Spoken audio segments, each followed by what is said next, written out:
السلام علیکم۔ نئی طرح آپ کیا ایک مسلمان ہو سکتا ہے آپ کوئی پیشہ ور ملازم، بزنس میں یا اسٹوڈنٹ، اور ذرا بھی اگر آپ گندے دل رکھتے ہیں تو موجودہ صورتحال میں لازماً آپ کا دل بھی کھڑکتا ہوگا کہ بطور عام شہری، بطور اسٹوڈنٹ، بطور بزنس میں، بطور پروفیشنل جاب ہولڈر، آپ اس ساری صورتحال میں کیسے کنٹریبیوٹ کر سکتے ہیں۔ اور اس چیز کا مجھے ادراک بھی ہونا بڑا ضروری ہے کہ اگر میں ایک طالب علم ہوں، اگر میں ایک جاب کرنے والا پیشہ ور ملازم یا ایک بزنس مین، تو کیا میرے اوپر سے امت مسلمہ کی ذمہ داریاں اٹھ جاتی؟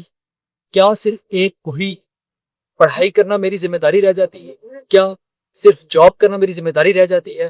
کیا بزنس کرنا صرف میری ذمہ داری رہ جاتی؟ محترم مسلمان، اس چیز کا مجھے اور آپ سب کو یہ ادراک کرنا بڑا ہی ضروری ہے کہ صرف محض اپنے گزر بسر کے لیے یا کوئی فلاحی اداروں میں یا فلاحی کاموں میں کچھ کنٹریبیوٹ کر دینا کیا یہ دین کی خدمت ہے؟ نہیں۔ اگر میرا مسلمان بھائی کہیں پہ تکلیف میں ہے، میری مسلمان بہنوں کی کہیں عصمت توڑی جا رہی ہے، ان کو ذبح کیا جا رہا ہے، میرے مسلمانوں کے بچوں کو دن دہاڑے قتل کیا جا رہا ہے، بمباری کی جا رہی ہے، شیلٹر ہومز کھاڑے جا رہے ہیں، اس ساری صورتحال میں اگر مجھے صرف اپنی جاب کی، مجھے صرف اپنے طالب علم ہونے کی، اور مجھے اگر اپنے بزنس میں فکر ہے، تو میں نام سے تو مسلمان ہو سکتا ہوں لیکن کردار کا مسلمان میں نہیں ہو سکتا۔ اب آپ سوچ رہے ہوں گے اس ساری صورتحال میں جب میں ڈائریکٹلی فلسطینیوں کی مدد نہیں کر سکتا تو میں کیا کروں؟ اور یہ سوال بھی اٹھایا جاتا ہے کہ اگر میں جہاد کے لیے وہاں نہیں جا سکتا، میرے سے تو اللہ تعالیٰ نے پوچھنا ہی نہیں۔ اور بڑی ہی پتہ نہیں کہاں سے ہمارے اندر کتنا اطمینان آتا ہے کہ ہم اپنے آپ کو بڑے فرض سے بری و ذمہ قرار دیتے ہیں۔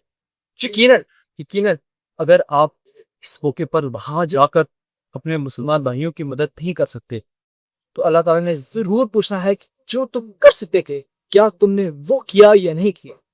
اللہ تعالیٰ نے مجھ سے اس چیز کا حساب لینا ہے جس کے لیے میں اہل تھا، جو میرے اختیار میں تھا۔ جو میرے اختیار میں نہیں ہے اس کے لیے ویسے ہی میرے سے سوال نہیں ہوتا۔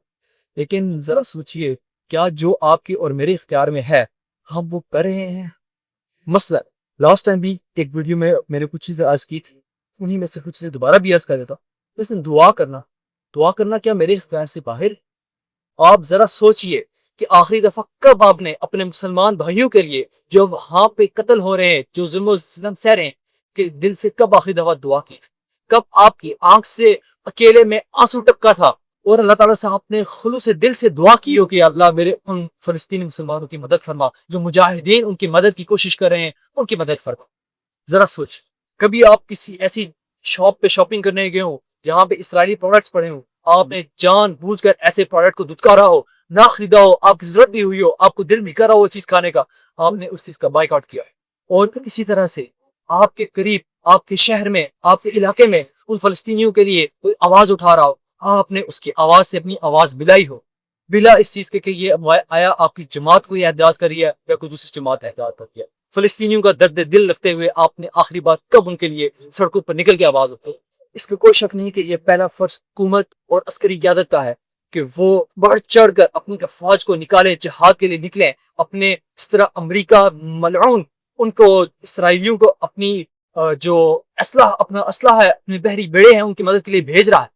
اس طرح ہمیں بھی چاہیے کہ ہم بھی اپنے مسلمان مجاہدین کے لیے دل کھول کر تعاون کریں، ان کے لیے اسلحہ بھیجیں، ان کو عسکری قیادت کی ضرورت ہے، عسکری قوت ان کو فراہم کریں۔ یہ تو ہماری جو افواج ہیں، جو ہماری حکومت، اس کی ذمہ داری ہے ہی ہے۔ لیکن اگر وہ بے ضمیر ہو چکے ہیں، مردہ ہو چکے ہیں، تو کیا ہم بھی مردہ ہو جائیں ان کے ساتھ؟ ہمیں چاہیے کہ ہم انہیں جھنجھوڑیں، ہم انہیں گریبانوں سے پکڑ کے سامنے لائیں کہ یہ تمہاری اس ٹائم ذمہ داری ہے، تم ان سے معاہدے کر رہے ہو، تم اپنی معاشی ترقی کے پیچھے پڑے ہوئے ہو۔ ہمیں نہیں ضرورت اس ٹائم معاشی ترقی کی، ہمیں نہیں ضرورت تمہاری معدنیات کی، ہمیں ضرورت ہے تمہاری عسکری، جو تمہیں 70 سالوں سے 75 سالوں سے 80 سال ہونے والے تم جو لے کے قوتیں اپنے اندر بیٹھے ہوئے ہو، ان قوتوں کو لاؤ۔ آج ضرورت ہے، آج ہم بھوکا مرنے کو تیار ہیں، لیکن ہم چاہتے ہیں کہ ان تک ہماری مدد پہنچے۔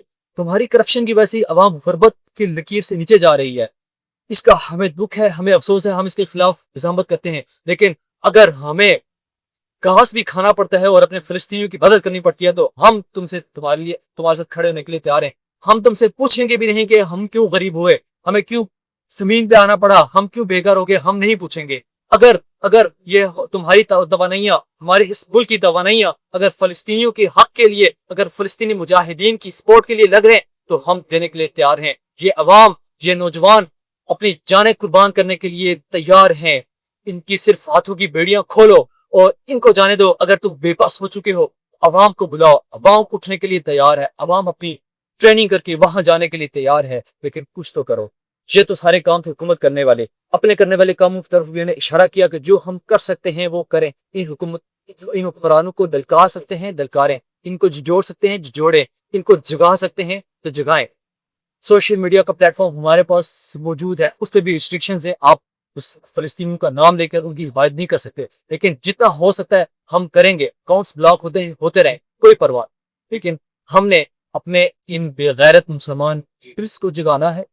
اپنے ہی طور پہ ہم جتنا ان اسرائیلیوں کے پروڈکٹس کا بائیکاٹ کر سکتے ہیں وہ کریں گے.